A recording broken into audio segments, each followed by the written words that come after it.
4 अंगुल इधर से गए, 4 अंगुल इधर से गए, बीच में रखा हुआ है। मैंने कहा क्या हो गया इस आदमी को, पागलपन तो देखो। मैंने कहा यार ये है क्या। वो मैं बिहार कर रहा था, बिहार करते बम्बई से आ रहा था, हाईवे पे मैंने देखा कि 2 आजू बाजू सर्विस लाइन होती है ना, साइड में चलने के लिए। इधर सर्विस लाइन, इधर सर्विस, 4 अंगुल की ये सर्विस लाइन, 4 अंगुल की ये सर्विस लाइन, बीच में फ्लाईओवर। अरे आदमी पूरा ट्रैफिक जाम कर रखा है बालों का, है ना। बाल और गाल कोई सुंदर मत बनाओ, बाल और गाल सुंदर होने से कुछ नहीं होता है। जुबान को सुंदर बनाओ, वाणी को सुंदर बनाओ, तो सारी दुनिया अपने प्रति आकर्षित हो जाया करती है।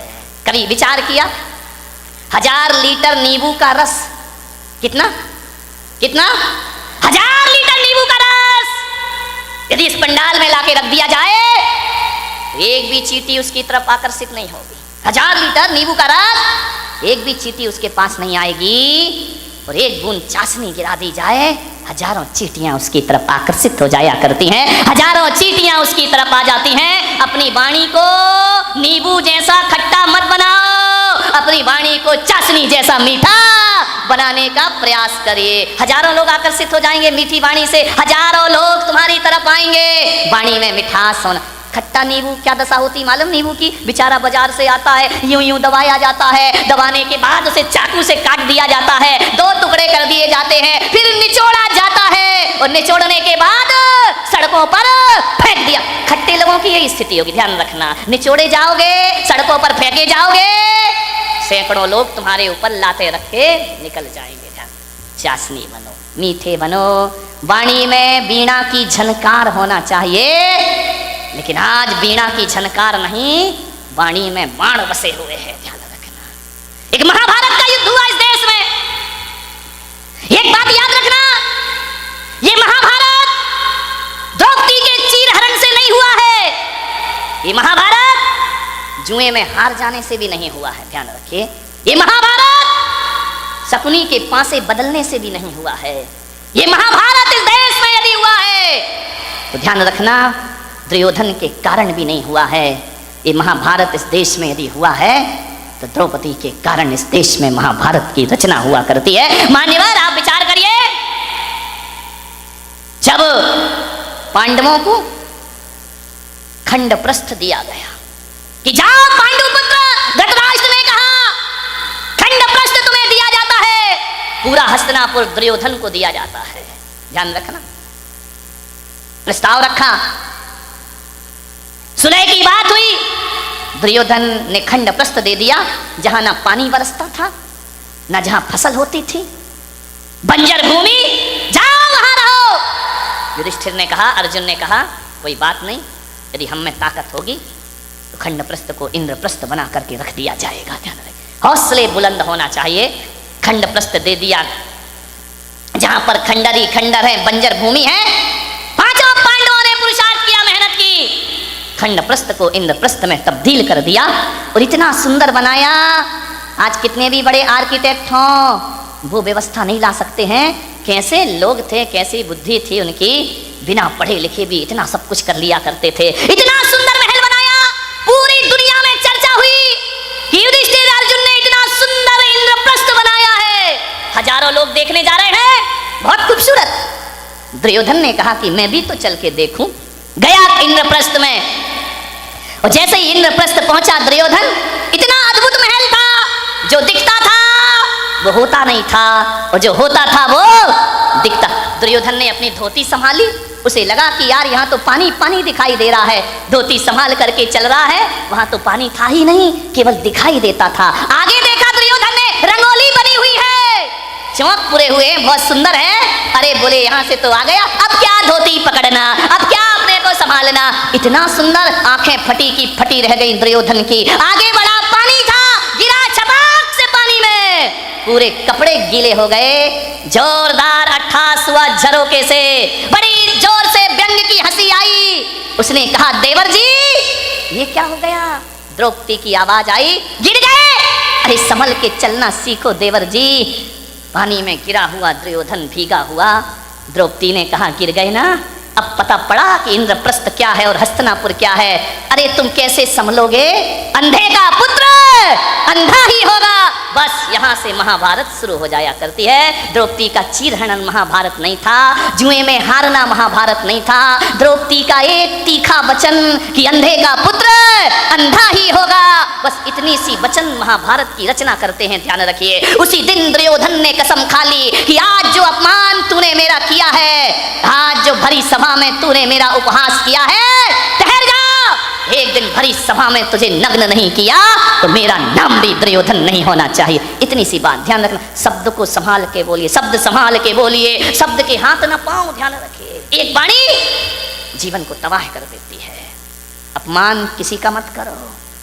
ध्यान रखना, बड़ा आदमी तो छोड़ो, छोटा सा तिनका का भी अपमान मत करना, वरना कितने भी बड़े योद्धा बन जाओ, एक तिनका आंख में चला जाए तो सारा युद्ध धरा रह जाया करता है। ध्यान रखिए, वाणी अच्छी बोलिए, किसी को अपमानित मत करिए।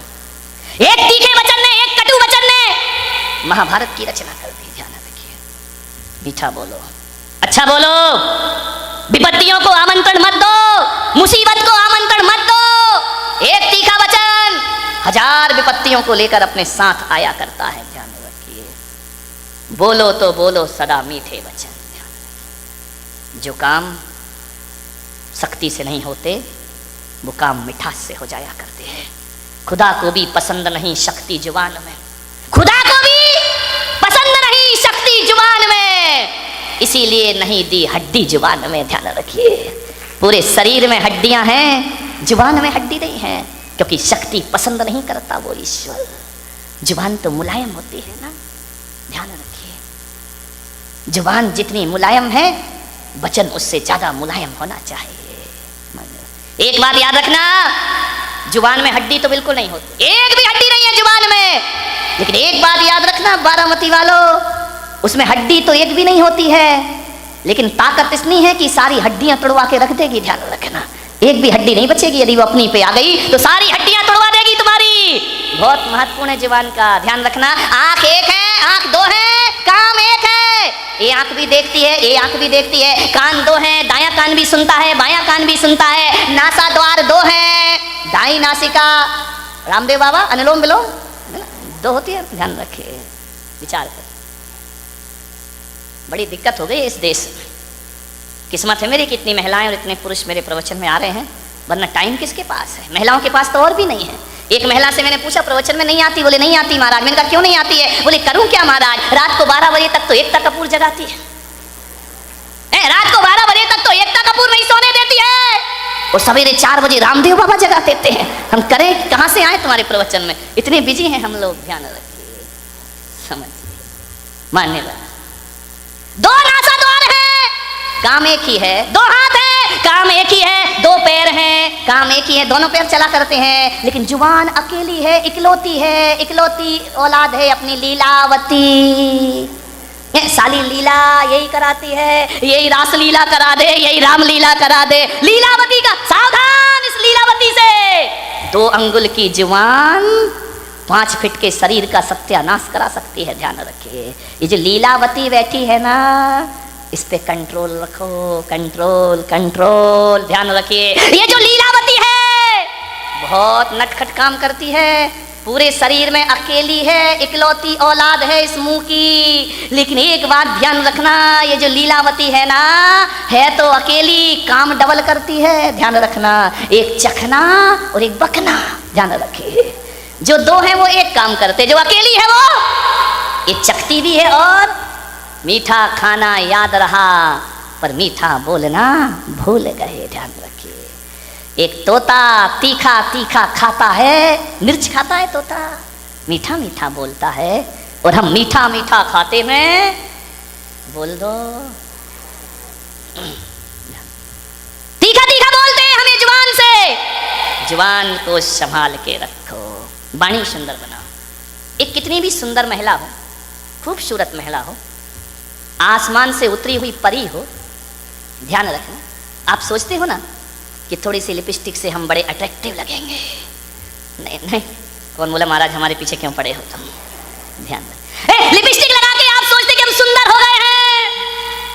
मैं आपसे निवेदन करता हूं, ओंठ कितने भी सुंदर बना लो, कितने भी लिपस्टिक लगा लो, कितने भी पतले ओंठ हो जाएं तुम्हारे, कितने भी गुलाबी ओंठ हो जाएं, लेकिन वाणी कड़वी हो तो बताइए आपका सौंदर्य कितनी देर टिकने वाला है।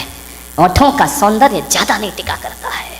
मुझे तो समझ नहीं आता है, ये महिलाएं लिपस्टिक लगा के अपने को सुंदर समझती हैं, आदमी तो लिपस्टिक नहीं लगाता ना।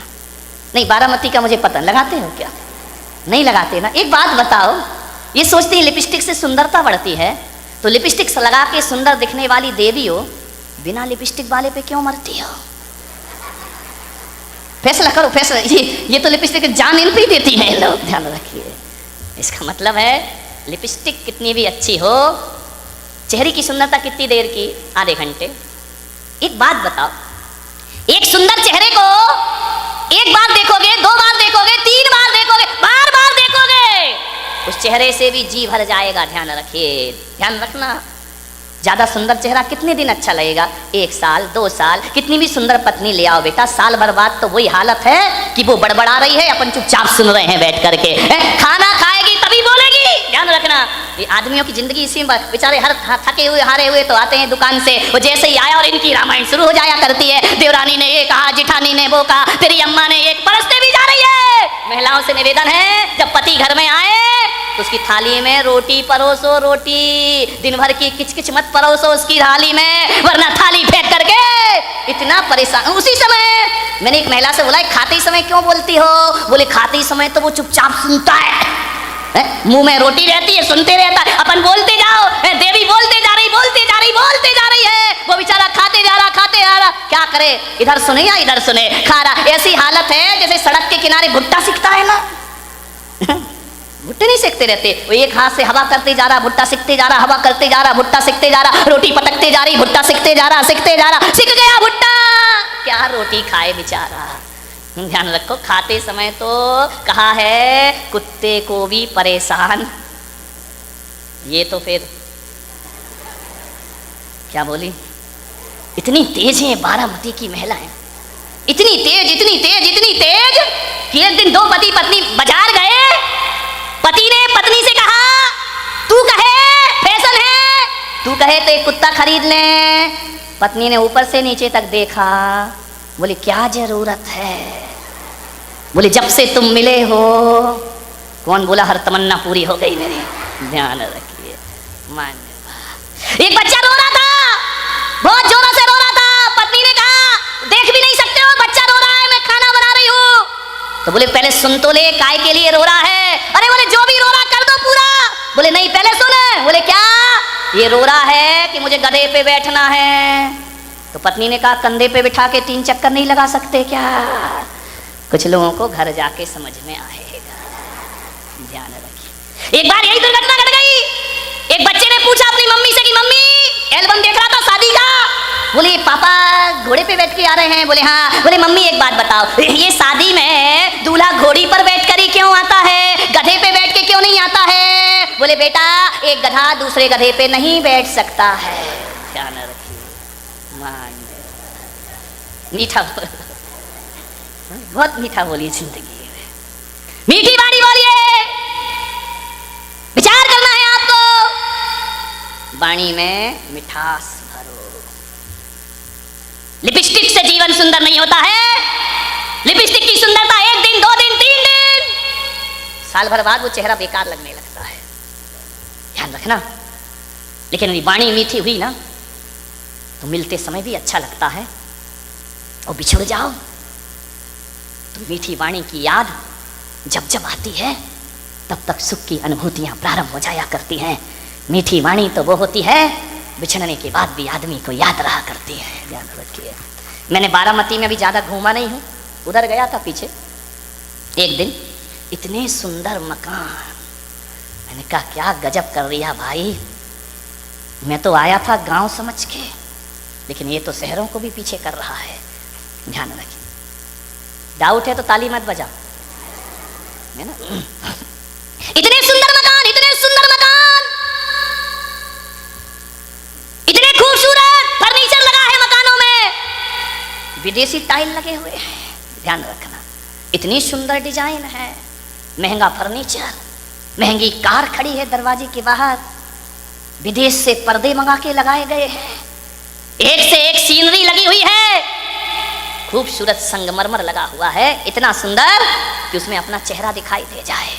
एक बात बताओ मेरे भाई, जिसका बहुत महंगा मकान हो, बहुत सुंदर फर्नीचर लगा हो, बहुत अच्छा सोफा सेट हो, डाइनिंग सेट बहुत सुंदर हो, ड्रेसिंग टेबल बहुत सुंदर हो, अलमारियां बहुत सुंदर हो, एक बात बताना, और कोई उस घर में जाए, बस सब कुछ सुंदर हो, आपकी देखकर आंखें फटी की फटी रह जाएं, कितना सुंदर मकान है, लेकिन एक बात बताइए, सब कुछ सुंदर हो लेकिन उसमें रहने वाले को बोलने का तमीज ना हो, वो बदतमीजी से बात करता हो, एक गिलास पानी भी ना पिलाता हो, और तुम गए और उसने इतना भी नहीं कहा कि भाई साहब आइए बैठिए, तो बताइए उस मकान की सुंदरता याद रहेगी आपको जाने के बाद, या उस आदमी का व्यवहार याद रहेगा आपको जाने के बाद? ध्यान रखिए, आप उस घर से निकल के जाएंगे, जिस मकान को बहुत सुंदर कह रहे थे वो मकान डिलीट हो जाएगा, और आदमी की बोली और व्यवहार जिंदगी भर याद रहेगा। और एक बात मैं आपसे कहता हूँ, एक का मकान तो बहुत सुंदर नहीं है, बहुत कीमती मकान नहीं है, साधारण से फ्लैट में रहता है, लेकिन जैसे ही तुम जाते हो बड़े आदर से बोलता है, बड़े अदब से बात करता है, आइए भाई साहब बैठिए, ठंडा लेंगे या गरम लेंगे, आप क्या लेना चाहते, मीठा लेंगे नमकीन? अरे नहीं नहीं कुछ, अरे भाई साहब आए हो कुछ तो लेकर जाना पड़ेगा, ऐसा नहीं हो सकता, हमारे यहाँ कब कब पधारते हो, आपको जरूर कुछ लेना होगा, आपको भूख भी नहीं है तो भी उसके व्यवहार और मिठास के कारण आपको खाना पड़ेगा। आप एक बात बताइए मेरे भाई, जब आप घर चले जाओगे वो सुंदर मकान याद करोगे या उसका दुर्व्यवहार याद करोगे? और घर जाओगे एक घटिया मकान याद करोगे, आदमी का व्यवहार याद करोगे? ध्यान रखिए, सुंदर मकानों को याद नहीं किया जाता है, सुंदर वाणी और व्यवहार को